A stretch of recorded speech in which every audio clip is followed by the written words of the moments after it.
오늘은 히브리서 10장의 말씀 중심으로 열어놓으신 새로운 산길이라고 하는 제목으로 잠시 은혜를 나누고자 합니다. 오늘 본문 10장 10절에서 14절은 앞서 제가 히브리서 7장, 8장, 9절은 우리 또 새벽 기도 때 나누기는 했지만 제가 수요 예배 때는 다 다루지는 않습니다만 그 앞선 7장, 8장, 9장의 내용을 요약한 것이다 라고 해도 과언이 아닙니다. 10장 10절 이 뜻을 따라 예수 그리스도의 몸을 단번에 들이심으로 우리가 거룩함을 얻었다. 또 11절 제사장마다 매일 서서 섬기며 자주 같은 제사를 드리되 이 제사는 즉 예수님께서 드리신 십자가의 제물 되심은 이 제사는 이런 구약의 제사는 언제나 죄를 없게 하지 못하거니와 오직 그리스도는 죄를 위하여 한 영원한 제사를 드리시고 하나님 우편에 앉으사 그 후에 자기 원수들을 자기 발등상이 되게 하실 때까지 기다리시나니 그가 거룩하게 된 자들 한 번의 제사로 영원히 온전하게 하셨다. 복잡하기도 하면서 뭔가 알 것 같기도 하고 모를 것 같기도 하고 긴가민가 알쏭달쏭 중국어로 갸우뚱 그런 말씀이죠. 구약에는 짐승을 죽여서 희생자사를 드렸던 바로 그 구약의 제사와 예수 그리스도께서 골고다 언덕에서 자신의 몸으로 십자가 제물되었던 그 사건, 그 두 가지를 지금 비교하고 있습니다. 구약에서 하나님께서 이스라엘 백성에게 주신 은혜의 방편이 두 가지가 있죠. 하나는 율법, 하나님의 뜻이 무엇인지를 그들에게 온전히 전해준 율법입니다. 두 번째 은혜의 방편이 있는데 그것은 무엇이냐면 율법은 선하지만 율법을 이스라엘 백성이 못 지키면 어떻게 하냐. 그럴 때는 용서의 길이 있다. 다시 시작할 수 있다. 그것이 바로 제사에 대한 규례이죠. 그러니까 하나님께서 우리의 약함을 아시고 내 뜻은 분명히 이거야. 그런데 하나님 그 뜻대로 살지 못했습니다. 어떻게 하면 좋겠습니까? 가축, 양, 염소 혹은 소, 형편껏, 흠없는 것 내게 가져와서 너의 죄를 제사장 앞에 고백하고 그러면 그 죄가 동물에게 옮겨지나니 그 동물이 너 대신 죽음으로 너의 그 죄는 사함을 받았다. 이러한 은총을 하나님께서 주셨죠. 그런데 왜 이 구약의 제사가 이렇게 은혜임에도 불구하고 왜 오늘 우리는 소나 양이나 염소나 비둘기를 가지고 오지 않죠? 네, 맞습니다. 예수님의 십자가 보혈 때문이죠. 왜 하나님께서는 예수님의 십자가 그 제물을 우리를 위해서 새로운 은혜의 방편으로 이렇게 제시하셨는가? 그것은 이 구약의 희생 제사가 은혜의 유통기한이 너무 짧다는 데 있습니다.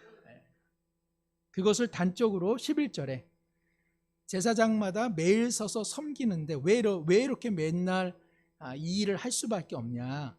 자주 같은 제사를 드리기 때문에. 근데 이 제사가 언제나 죄를 없게 하지는 못하더라. 이스라엘 백성들이 자기 죄를 인식할 때마다 이 짐승을 가지고 와서 이제 제사장에게 희생제물로 바치는 것이죠.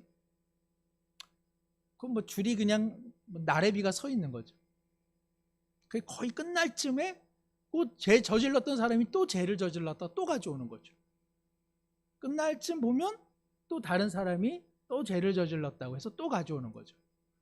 그래가지고 뭐라고 되어 있습니까? 제사장이 앉아있을 시간이 없다. 이 손님들 접대하느라고 이렇게 가게나 시장 같은 데서 일이 잘 되면 뭐라고 합니까? 오늘 하루 종일 서 있었어. 앉을 시간이 없었다고 얘기하잖아요. 제사장이 이스라엘 백성의 죄 문제와 관련한 희생제사를 드리는데 너무 손님이 많아가지고 앉을 시간이 없더라. 하나님께서 그것을 아시고 성막에 금초대도 있고 향로도 있고 언약궤도 있고 이렇게 떡상을 이렇게 진설하는 진설병상도 있고 그런데 뭐가 없었다? 의자가 없었습니다. 의자가. 제사장이 앉을 만한 의자가 없었습니다. 이것은 바로 상징적으로 이스라엘 백성의 죄를 없이 하는 일에 있어서 이 희생제사는 은혜가 너무 짧다라는 것입니다. 죄의 근본적인 문제를 해결해 주지 못한다는 것입니다. 내가 이 죄에 대해서는 오늘 희생제물을 드림으로써 하나님의 용서하심을 받았지만 또 다른 죄의 문제가 걸리는 순간 옴짝달싹 못해서 나는 하나님 앞에서 죄인이야. 다시 제사를 드려야 되는, 그러니까 시작했는데 또 시작해야 되고 또 시작해야 되는 이런 반복적인 일이 계속적으로 일어나더라는 것이죠. 세상에서 제일 걱정되고 무서운 일이 있다고 합니다. 그 어떤 일일까요? 핸드폰 배터리가 1% 남은 거. 이럴 때 사람들이 제일 공포를 느낀다고 합니다. 어떡하지? 저만 해도 저희 아내 연락처 외에는 아무것도 외우지를 못합니다. 네, 진짜입니다. 예전에 한 번은 누구에게 처가 전화를 받지 않아가지고 다른 사람에게 전화를 걸어야 되는데 걸 사람이 없는, 핸드폰은 방전이 됐고, 그래서 누구에게 도움을 청해야 될지를 모를 그런 경험을 한 적이 있습니다. 핸드폰을 어떻게든지 쓰죠. 근데 언제 바꿉니까? 결국엔 핸드폰이 너무 방전이 빨리 되면, 이거 충전시켰는데 2시간도 안 돼가지고 10% 남기 시작한다, 이러면은 핸드폰을 교체하게 되는 것이죠. 구약의 희생제사가 그렇습니다. 그러니까 하나님 앞에 희생제사 제물을 드리고 나면 100% 은혜를 받았어요. 근데 어떻게 됩니까? 집에 가는 중에 90%, 저녁 준비하는데 벌써 50%, 잠자고 일어나서 보면 20%, 아침 먹고 일 나가려고 하면 5%. 구약의 희생제사는 은혜의 효력이 우리 마음 양심 깊은 곳에 각인되지 못하더라는 것입니다. 핸드폰을 사용하려고 가지고 다니는 것이 아니라 핸드폰이 방전이 심하면 이거 나가서 충전해야지, 나 어디 가가지고 식당 가서 이거 꼽아야 되는데, 이제 그게 일이 되는 것처럼 구약의 희생제사는 완전 충전이 안 돼서 늘 염려, 늘 두려움, 나 어떻게 하면 좋지? 하나님은 심판자, 이러한 마음을 주더라는 것이죠. 그러니까는 이러한 구약의 제사는 항상 하나님 앞에 서면 하나님 죄송합니다. 저 죄 짓고 오늘 또 왔습니다. 저도 이런 제 모습에 정말 지치고 하나님도 저의 이런 모습에 지치시죠. 어떻게 하면 좋겠습니까? 죄송합니다. 이런 것이 구약의 희생제사가 은혜이지만 그것이 갖고 있는 한계라고 할 수 있습니다. 하나님께서 이러한 은혜에 대한 한계, 그것을 목마르게 하시고 우리들에게 진실로 자신의 아들을 들이심으로써 그 문제를 해결하시게 되는 것이죠. 그래서 10절에 이 뜻을 따라 예수 그리스도의 몸을 단번에 들이심으로 우리가 거룩함을 얻어서, 12절에 오직 그리스도는 죄를 위하여 한 번의 제사가 영원한 효력을 발휘하는 그러한 은혜가 되었다고 성경은 말씀합니다. 그래서 12절 하반절에 보니까 예수 그리스도께서는 제물이시면서 제사장이시거든요. 그런데 이 일을 마치시고 어떻게 계시다고 말씀되어 있나요? 하나님 우편에 앉아 계시더라. 제사장은 앉았습니까? 못 앉았습니까? 못 앉았어요. 그런데 예수님께서는 자신의 제물, 몸을 하나님 앞에 드린 후 그것이 한 번이었는데 영원한 효력을 갖기 때문에 끝입니다. 끝. 그래서 예수님께서 보좌 우편에 앉아 계시더라. 신약성경에 보좌 우편에 앉아 계시다라고 하는 것은 하나님의 통치를 위임받아 예수님께서 역사를 다스린다라고 하는 뜻. 두 번째는 예수님의 십자가 사역의 완전함, 그래서 다시 제물이 되실 필요가 없는 예수님의 완전한 제물 되심의 효력을 의미하는 것입니다. 아까 제가 이왕 핸드폰 이야기했으니까 한 번 예수님의 충전은 어떻다고요? 영원히 그냥 충전인 것이죠. 내 개인적으로야 늘 방전된 것 같고 내 개인적으로야 늘 하나님의 은혜를 내가 누리지 못해서 늘 허한 마음으로 살아가지만 하나님께서는 예수님의 피로 말미암아 우리를 향한 그 은혜가 날마다 충전되도록 그 일을 이루셨다고 지금 성경은 말씀하고 있는 것입니다. 그 결과 14절에 보시면 그가 거룩하게 된 자들을 한 번의 제사로 영원히 온전하게 하셨느니라. 예수 그리스도를 진실한 구주로 영접하면 그 영접한 은혜의 사건이 그에게 영원히 효력 있는 그러한 관계가 되도록 하나님께서 이렇게 완전한 은혜를 충전시켜 주셨다. 17절에 왜 그러냐? 그들의 죄와 그들의 불법을 내가 다시 기억하지 아니하리라. 18절에 함께 읽겠습니다. 이것들을 사하션즉 다시 죄를 위하여 제사 드릴 것이 없느니라. 그러니까 구약 백성은 요 죄에 대해서 제물을 드려야 되고 요 죄에 대해서 제물을 드려야 되고, 그런데 우리의 지난 과거, 오늘 우리의 죄, 앞으로 심지어 지을 죄까지 어디에서 다 해결이 됐다는 것입니까? 십자가에서, 골고다에서 예수 그리스도의 죽으심 그 사건 속에 우리의 지난 죄, 그리고 지금 저지르는 죄, 앞으로도 짓고 말게 되는 그 모든 죄까지도 다 처리가 되어서, 비록 내가 오늘과 내일 무슨 죄를 저질렀다 하여 예수 그리스도께서 나를 위하여 다시 죽을 필요가 없다는 것입니다. 그 한 번의 죽음이 나의 수만 가지의 죄의 문제를 다 처리하여 우리의 무수한 머리털 같은 죄도 하나님께서 다 용서해 주셨다는 것입니다. 믿으십니까? 그러니까 지난 과거만 하나님께서 용서하신 것이 아니라 오늘과 내일, 앞으로 남은 세월 동안 우리가 저지르는 그 모든 죄가 다 용서받았다는 사실입니다. 우리가 이제 이런 이야기를 하면 이제 이런 생각을 하게 되죠. 그러면은 앞으로 무슨 생각 드세요? 죄를 저질러도 좋겠네. 이거 뭐 이렇게 좋은 게 어디 있어? 이런 생각을 하게 됩니다. 그렇죠? 괜찮습니다. 아니 진짜입니다. 앞으로 죄를 저질러도요, 지옥에 갑니까? 안 갑니까? 에? 어떻게 죄를 저질렀는데 지옥에 안 갑니까? 지옥에 안 간다는 거예요. 안 간다는 거예요. 왜요? 이미 십자가에서 우리의 모든 죄를 하나님께서 예수님에게 다 옮기셨다는 거예요. 우리의 지난 죄, 지금의 죄, 예수님을 믿고서도 저지르는 죄. 아직 우리가 죄인 되었을 때 그리스도께서 우리를 위하여 십자가에서 죽으심으로 하나님께서는 우리를 향한 자기의 사랑을 다 나타내셨습니다. 우리가 다 죄를 저지를 것을 하나님은 다 아시고 우리 인생의 총량의 죄를 이미 그때 다 예수님에게 옮기셨습니다.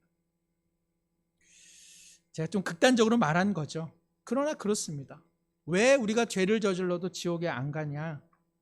이것은 관계 때문에 그렇습니다. 관계. 무슨 관계가 된 것입니까? 그겁니다. 잘 아시네요. 아버지와 자녀의 관계 때문에 그렇습니다. 자녀가 아무리 부모 마음 아프게 해도 부모에게 자식은 영원한 자식입니다. 자식이 잘못했는데 어느 부모도 자식이 잘못했다 안 하고 다 내가 잘못 키워서 내 죄 때문이다. 심지어 뭐라고 얘기합니까? 우리 자녀 좋은 부모 만났으면 정말 좋게 살았을 텐데 나 같은 부모 만나서 일이 됐다고 말하는 게 부모입니다. 죄를 저질렀다고 해서 부모가 연을 끊지 않습니다. 지독한 죄를 저질렀음에도 불구하고 그 죄값 내가 받겠다고 하는 사람 단 한 명 있습니다. 누굽니까? 부모님입니다. 예수 그리스도의 보혈로 하나님께서 자기의 사랑하는 아들을 내어주어 우리를 자녀로 입양한 만큼 절대로 우리의 죄에도 불구하고 하나님께서 이것을 포기하지 않으신다는 것이 복음입니다. 그래서 복음이에요. 내 죄 문제는 영원히 해결될 수 없을 것 같은데 내 죄보다 예수 그리스도 하나님의 사랑이 크기에 그것마저도 끊어내는 은혜, 그것이 바로 예수 그리스도 안에 담겨진 복음입니다. 내 부족하여 하나님의 뜻대로 살고자 하는데, 그런데 예수 그리스도의 그 은혜를 바라보니 구약의 희생자사는 그 마음을 주지는 못했어요. 그런데 예수 그리스도의 단 한 번의 제사는 하나님이 내 아버지가 되셔서 내가 아무리 죄를 저질러도 아버지의 사랑에서 끊어내지는 못하는 것이구나. 그래서 누가 결국 돌아갔습니까? 탕자가 돌아간 게 그거죠. 자기는 아버지를 떠났는데 자신의 죄보다 뭐가 이긴 것입니까? 아버지의 사랑이 이긴 것이죠. 아버지의 사랑이 그를 끌어낸 겁니다. 그래서 그가 돌아갈 수 있었던 것입니다. 바로 이 마음, 나의 죄보다 내 죄를 이기게 하는 그 마음, 바로 그것이 십자가의 은혜이죠. 그래서 15절에 주께서 이르시되 그날 후로는 그들과 맺을 언약이 이것이라 하시고 내 법을 그들의 마음에 두고 그들의 생각에 기록하리라. 가축이 죽을 때는 잠시 잠깐의 양심의 가책은 느꼈지만 다음에 또 죄 저지르려면 나는 하나님 앞에 죽었어 하는 두려움만 안고 돌아갔는데 예수 그리스도의 죽으심은 이 죄로도 하나님의 사랑에서 끊어내지 못하는 거구나. 나 이제 하나님 뜻대로 살아야겠다라고 하는 거룩한 열망이 이 안에 막 일어난다는 것입니다. 일어나게 된다는 것입니다. 그런데요, 우리가 이렇게 신앙생활을 못할 때가 있습니다. 저도 그렇습니다. 그냥 하나님 앞에 갈 때 우리는 은근히 그냥 매맞을 생각을 아예 하고 갑니다. 우리가 예배의 자리에 간다 이러면 벌써 그냥 뭐 종아리 그냥 걷어붙이고 일단 매맞고 시작해야겠다 뭐 이런 생각을 하게 되는 것이죠. 그래서 우리가 저도 그렇게 기도합니다. 우리가 시작할 때 하나님 아버지 감사합니다. 용서해 주세요. 뭐 이렇게 우리가 기도의 순서가 대강 배웠을 때 그렇게 하잖아요. 그죠? 그래서 하나님 아버지 감사합니다. 뜻대로 살지 못했습니다. 용서해 주세요. 이제 제가 주님 앞에 간구하는 것은 이겁니다. 뭐 이런 식으로 이제 기도가 이루어지는데, 근데 때때로 우리가 이렇게 하나님 아버지와 자녀와의 관계로 예배를 드리거나 기도하는 것이 아니라 이렇게 마치 구약의 희생제사 드리는 마음으로, 그래서 예수님을 이렇게 끌고 가서 하나님 앞에 딱 내려놓으면서 늘 예수님을 죽인 죄인입니다. 늘 세상에서 멋대로 살았습니다. 주님 때려주세요. 때려주세요. 이런 식으로 우리가 이렇게 하나님과의 관계의 시작을 할 때가 많다는 것입니다. 그러니까 이렇게 뭐 그런 거죠. 부모님에게 전화했는데 아유 엄마 뭐해? 아버지 뭐 하세요? 나 오늘 무슨 일이 있었어요. 뭐 이렇게 나가는지 못하고 늘 전화하면 아유 진짜 엄마 아빠 죄송해요. 진짜 못된 놈이죠. 저는 항상 못된 놈이에요. 정말 죄송해요. 뭐 일단 이렇게 시작하면서 그래 건너와서 밥 먹어라 뭐 이렇게 항상 이야기가 되는 것입니다.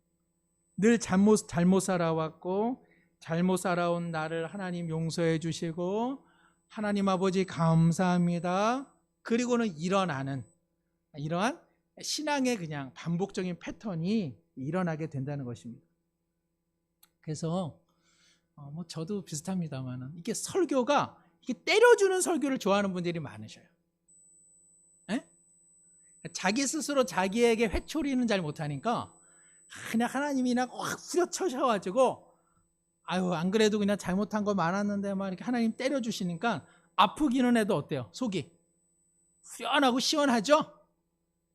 그러면 이제 그 다음에 이제 예수님 하나님께서 아유 왜 그랬어 하면서 이렇게 피 먹는 자국을 이렇게 이제 호랑이 연고약 같은 걸 이렇게 발라주면은 아유 다시는 안 그렇게 하고 울고 요렇게만 끝나면 되냐 안 되냐 그 얘기를 제가 지금 하고 있는 것입니다. 그럴 때 부모님 마음이 아프죠. 그리고서는 집 밖에 나갔다가 또 저녁에 들어올 때 또 종아리 걷어붙이고 때려달라고 하고 또 부모님은 바세린 발라주고.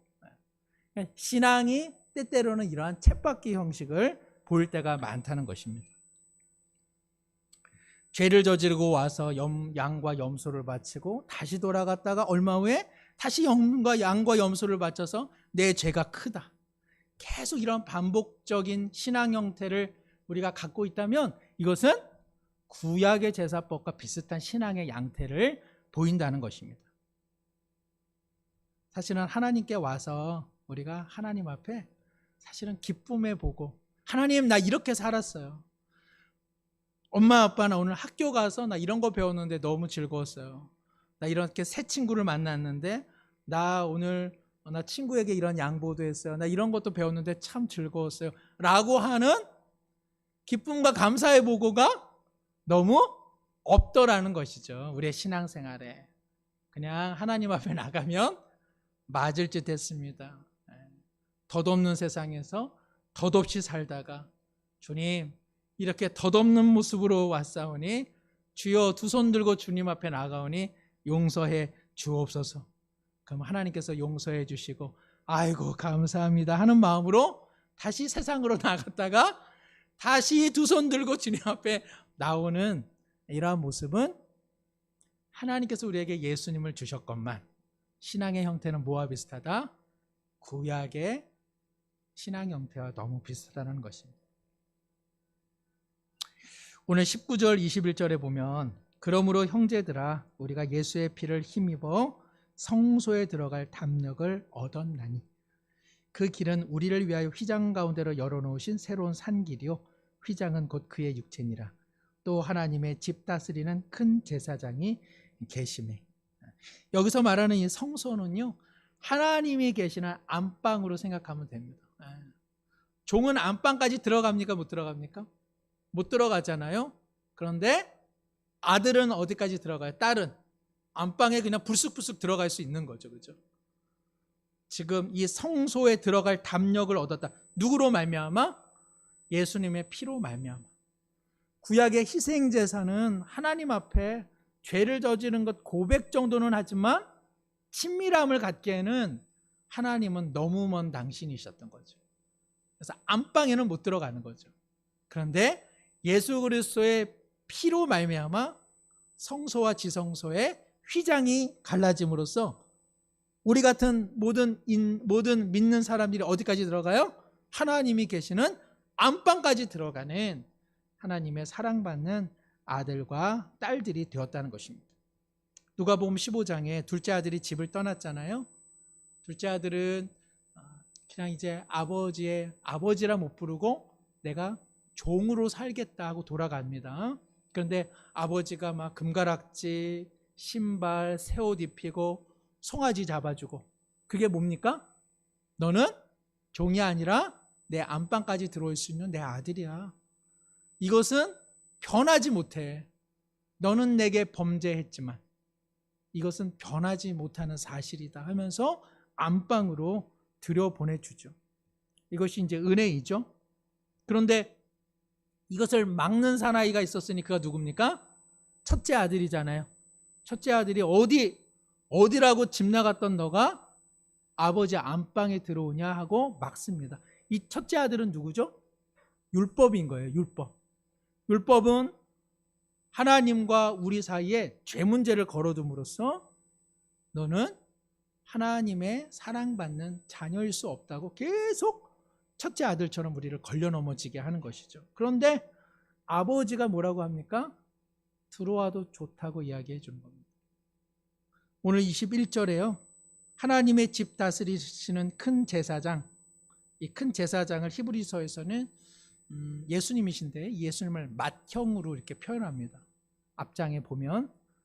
그러니까는 탕자의 비유에서 나오는 이 첫째 형, 맏형은 이 집 나간 둘째 아들 동생이 안방에 들어가는 것을 막는데 지금 본문에서 큰 제사장이신 예수님은 우리의 맏형으로서 어떠한 역할을 한다는 것입니까?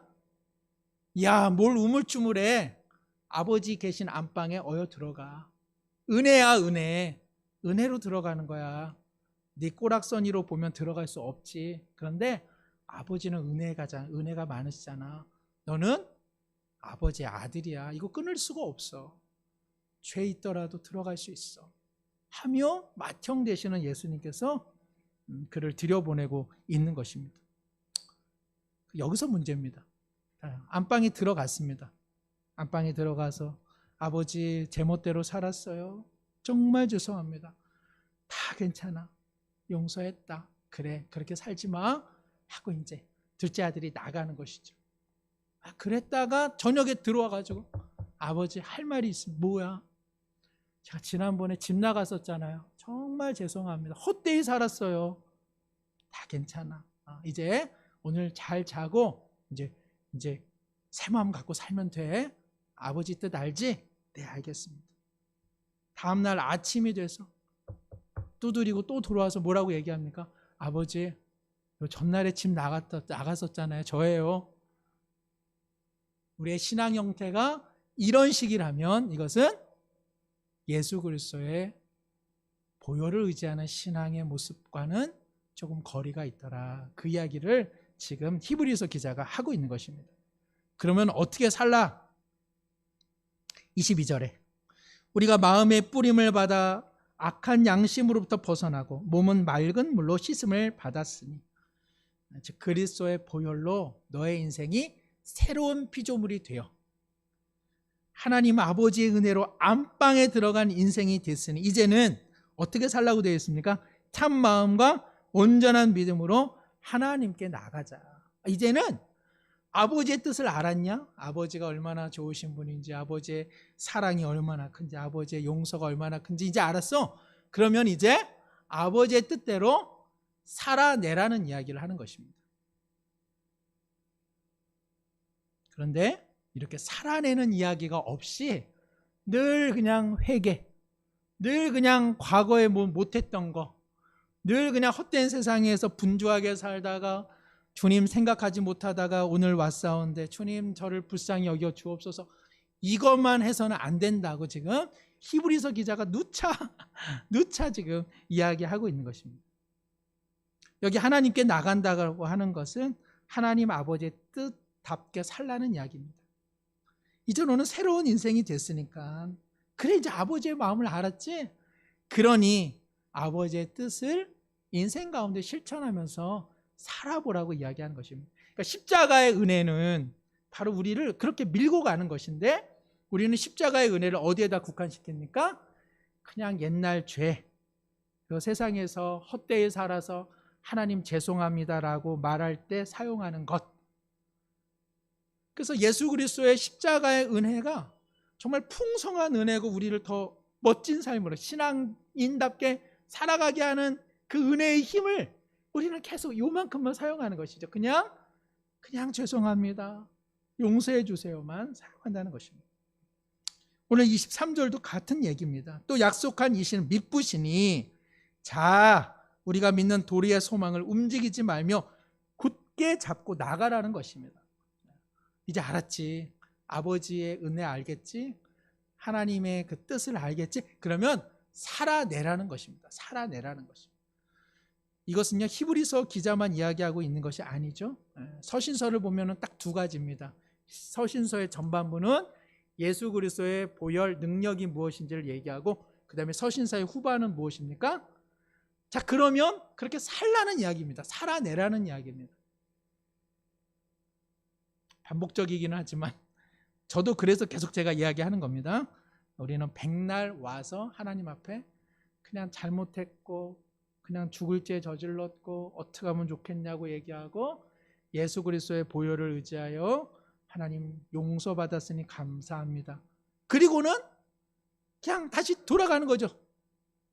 그리고 가서는 또 주님 앞에 죄송한 삶을 살다가 와서 그냥 매일 이것입니다. 저도 우리 학교 다니는 아이들이 있지만 아이들이 학교 가서 뭐 하고 왔어? 둘째랑 첫째는 거의 시큰둥이죠. 그런데 재미가 있어요. 유치원생은. 이것도 만들고 저것도 만들고 친구랑 이것도 하고 모두 배웠고 선생님이 이것도 했고 너무 이야기를 들으면 재미가 있어요. 재미가. 그래서 첫째랑 둘째랑은 얘기하기가 싫은데 요 셋째랑은 얘기하고 싶어요. 하나님도 그러시겠죠. 맨날 와가지고 같은 이야기만 계속하고 있으면 하나님 아버지 이번 주 좀 힘들었어요.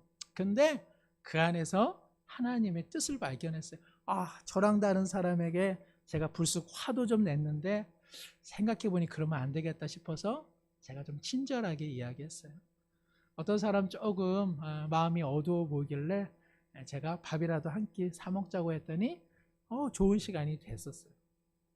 하나님 앞에 이러한 믿음해 보고 기쁨해 보고 소망해 보고 감사해 보고 이런 것들을 올려드릴 수 있는 삶을 살아내라는 것, 그것이 바로 하나님께서 예수님을 주셔서 우리의 맏형되게 하신 까닭이라는 것입니다.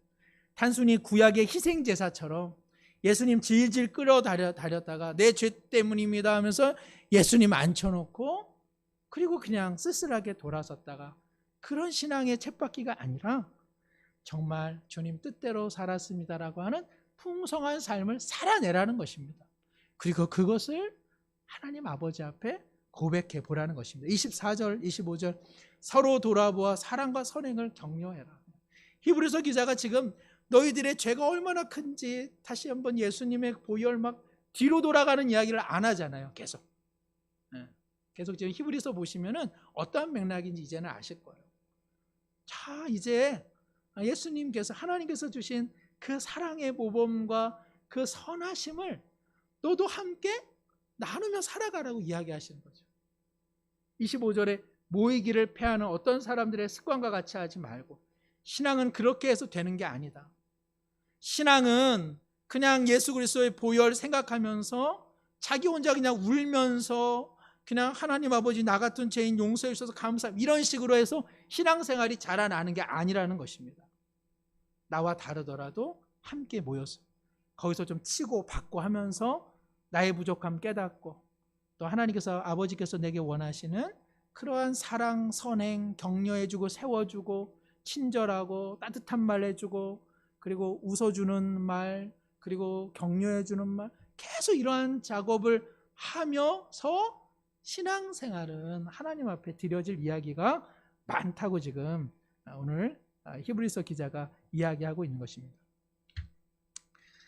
저도 사실은 이 히브리서를 함께 나누면서 제가 십자가의 은혜에 대해서 상당히 일부만 늘 기억하고 왔구나.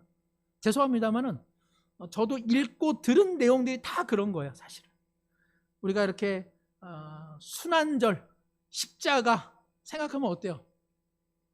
그냥 눈물이에요. 그리고 그냥 가시면류가 예수님 나 때문에 죽었어 뺀 이거 자책. 근데 지금 예수님 십자가에 달려 계십니까? 아니십니까? 우리가 참 이 부분을 놓치나요? 예수님 십자가에서 살아나셨어요. 구약의 동물은요 죽었습니다. 제단에서 끝났어요. 그러나 예수님은 십자가에서 끝나지 않으시고 부활하셨습니다. 부활하시고 지금 뭐하고 계세요? 지금 승천하셔서 통치하고 계세요. 제가 사도행전에서도 말씀드렸지만 사도행전은 예수님께서 십자가에서 죽으시고 부활하신 것으로 끝나지가 않잖아요. 예수님은 나 할 일 있어 하고 올라가시잖아요. 올라가셔서 나 계속 해야 될 일이 있어 하고 성령을 보내시잖아요. 그러니까 계속 지금 예수님도 일하고 계세요. 계속 나가고 있는 것이죠. 근데 우리의 신앙은 지나치게 골고다 언덕 슬픔의 자리에 딱 맺혀 있어요. 그래서 신앙생활 하면 맨 골고다 언덕에 돌아가가지고 거기서 그냥 다시 눈물 흘리는 그 출발선에서만 왔다 갔다 한다는 것입니다. 왔다 갔다 한다는 거예요. 성경은 나가라고 이야기합니다. 예수님 골고다 언덕에 계시지 않으세요? 부활하셨어요. 부활하셔가지고 지금 여기저기 다니시는 게 아니에요. 하나님 보좌 우편에서 안식을 누리시면서 세상을 통치하고 계십니다. 그리고 그렇게 살 수 있도록 성령을 우리 가운데 보내주셔서 예수님께서 원하시는 그 일을 지금 우리를 통해서 이뤄내시고자 하는데, 지금 우리는 어떠한 모습으로 살아가고 있습니까? 정말 주님께서 우리 가운데 원하시는 고백은 뭘까요? 눈물도 필요하고 회개도 필요하고요. 진정한 죄 고백도, 그거는 말할 필요도 없습니다. 그러나 신앙생활을 그저 눈물 흘리는 것, 그냥 나 못 살았다는 것, 그냥 하나님 앞에 죄 고백하고 십자가 은혜로 용서받아서 감사합니다, 이걸로 퉁쳐서는, 그거는 구약의 희생제사 같이 예수님의 보혈을 이렇게 감퇴시키는 것입니다. 예수 그리스도의 보혈은 그게 아닌 것이죠. 예수 그리스도의 보혈은 우리를 살게 하는 힘인 줄로 믿습니다. 우리 안에 충전되어서, 우리 안에 그 은혜가 각인되어서, 비록 죄인이지만 나 하나님 뜻대로 어떻게 한번 살아볼까, 그래서 오늘 하는 거예요. 오늘. 그래서 친절한 말, 따스한 얼굴, 나와 다른 사람을 용납해 주는 거, 내 뜻대로 살았는데 나 내 뜻대로 안 살아보겠어, 이런 작은 삶들이 계속 모아지는 것이죠. 그러면서 우리는 진정 아버지의 뜻을 실천해 나가는 멋진 둘째 아들이 되어가는 줄로 믿습니다.